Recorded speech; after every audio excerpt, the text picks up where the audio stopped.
நமசிவாய.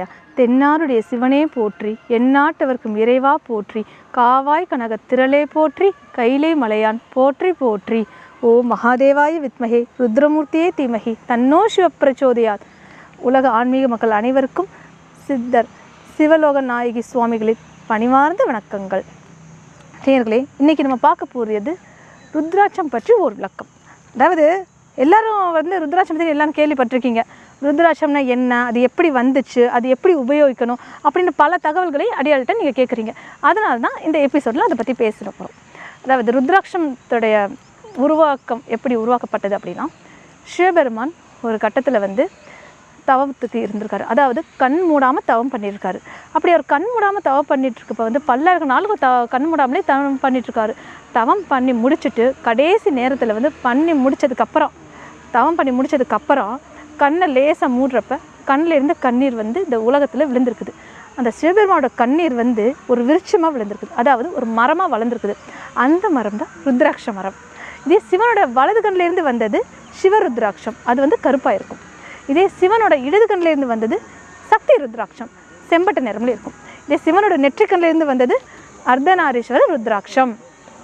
அதாவது நெற்றிக்கண் ருத்ராட்சம் இது நேபாளில் விளையக்கூடியது. சரிங்களா? ரொம்ப பவரான ருத்ராட்சம். அது சிவசக்தின்னு சொல்லுவாங்க. சரியா? இதில் ருத்ராட்சத்தில் மொத்தம் 3 வகை இருக்குது. சிவருத்ராட்சம், சக்தி ருத்ராட்சம், அர்த்தநாரீஸ்வர ருத்ராட்சம். ஸோ இப்படி 3 வகையில் உள்ளது இந்த ருத்ராட்சம். இது ருத்ராட்சம் உருவாக்கப்பட்டது வரலாறு இது. அதுபோக பொது ஆன்மீக மக்கள் பொதுவாக தன்னோட ராசிப்படி போடணும், நட்சத்திரப்படி போடணும், இப்படியெல்லாம் சொல்லிக்கிட்டு இருக்கீங்க. அது 35%, 40% தாங்க எடுத்துக்கலாம். ஆனால் இதுபடி எப்படி போடணும் அப்படின்னா, தசாபுத்தி என்ன நடக்குதோ அந்த திசைக்குரிய ருத்ராட்சம் தான் போடணும். அது மட்டும் இல்லாமல் சில பேர் ஆன்மீகத்தை நோக்கி போவாங்க. அதாவது சிவபெருமான் நோக்கி போவாங்க. சிவனோட அம்சம் வேணும், சிவனை பற்றின விவரம் வேணும், சிவன் பற்றி அவ்வளோ ஒரு பாசம், சிவன் மேலே பக்தியாக இருப்பாங்க, சிவனடியாராவோ சிவபக்தராகவோ இருப்பாங்க. அவங்க 5 முகம் ருத்ராட்சம் போடலாம் சிவபெருமானுக்கு. இதே இது பிஸ்னஸ் நல்லா நடக்கணும், அடுத்த ஸ்டேஜுக்கு போகணும், முருகப்பெருமானோட அருளாசி பரிபூர்ணமாக கிடைக்கணும், வேர்ல்டு வைடு நம்ம ஃபேமஸ் ஆகணும் அப்படின்னு அவங்க 6 முகம் ருத்ராட்சம் போடலாம். இதே இது சன்னியாசியை போகணும், நம்ம மறுஜென்மை இருக்கக்கூடாது, முக்தி கிடைக்கணும் அப்படின்னு சொல்லுவாங்க, அவங்க 7 முகம் ருத்ராட்சம் போடலாம். இதே எதிரிகள் தொல்லை இருக்கக்கூடாது, நிம்மதி கேட்கணும், தாவோட வேலை ஒன்றுன்னு இருக்கணும் அப்படின்னா 8 முகம் ருத்ராட்சம் போடலாம். ஸோ இந்த மாதிரி ஒவ்வொரு ருத்ராட்சத்துக்கும் ஒவ்வொரு ஸ்பெஷாலிட்டி இருக்குங்க. அந்த மாதிரி பார்த்து தான் போடணும். சரிங்களா? அதாவது பொதுவாக ராசிப்படி போடுறது, நட்சத்திரப்படி போடுறது அவ்வளோ சூட்டபிள் ஆகாது. ஏன்னா திசைன்றது மாறிக்கிட்டே இருக்கக்கூடியது. அதே சில பேருக்கு 7 சனி, கண்டச்சனி இந்த மாதிரிலாம் நடந்துகிட்டே இருக்கும். ஸோ அதனால் அதுக்கு தகுந்த மாதிரி போட்டுக்கிறது தான் இந்த ருத்ராட்சம். இந்த ருத்ராட்சம் போடுறதுனால அங்கம்ன்றது சுத்தமாகும். அங்கத்தில் இருக்கக்கூடிய பிணிகள் நீங்கி அதில் கர்மாவெல்லாம் கழிஞ்சு முக்தி கிடைக்கக்கூடியது தான் இந்த ருத்ராட்சத்துடைய வழிமுறை. இது சிவனோட கண்ணில் இருக்கலாம், ஆனால் ஒவ்வொரு ருத்ராட்சம் ஒவ்வொரு மாதிரி இருக்கும். சிவன், சக்தி, அர்த்தநாரீஸ்வரர் சொன்ன மாதிரி கரெக்டாகவும் இருக்கும். இதே இது அது ஒரிஜினல் ருத்ராட்சமானு பார்த்து நீங்கள் போடணும். அந்த ஒரிஜினல் ருத்ராட்சத்தை பார்க்குறப்ப பார்த்து அது போடுறப்ப அது 7 ஜென்மம் புண்ணியம் பண்ணால் தான் அது போட முடியும். எல்லாராலையும் போட முடியாது. எத்தனை பேர் போடணும்னு நினப்பாங்க, ஆனால் அது ஒரிஜினல் ருத்ராட்சமான்றது நம்ம பார்க்கணும்.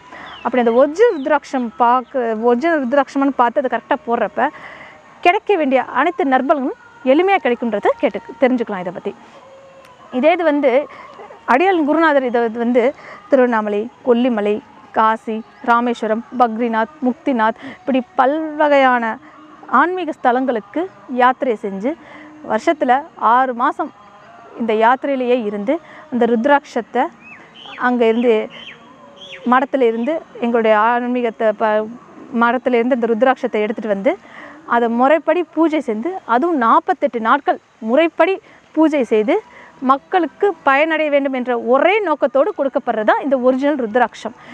ஒரிஜினல் ருத்ராட்சம் மட்டும்தான் அடியாள்கிட்ட கிடைக்கும்.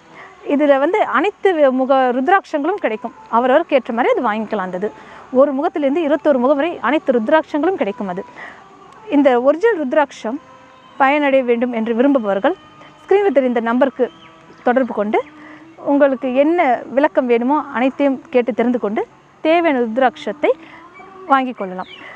மேலும் ஒரு சில தகவல்களுக்கு ருத்ராட்சம் மற்றும் அல்லாமல் பல்வேறு வகையான ஆன்மீக தகவல்களுக்கு யூடியூபில் சென்று திருவண்ணாமலை சிவகுருநாத சித்தர் அப்படின்ற சேனலில் போய் பார்த்தீங்க அப்படின்னா அனைத்து விதமான ஆன்மீக தகவல்களும் பெறலாம் என்பதை கேட்டுக்கொள்கிறேன். இப்படிக்கு உங்கள் சிவலோக நாயகி சித்தர். ஓம் நம சிவாய. ஓம் நம சிவாய. ஓம் நம சிவாய.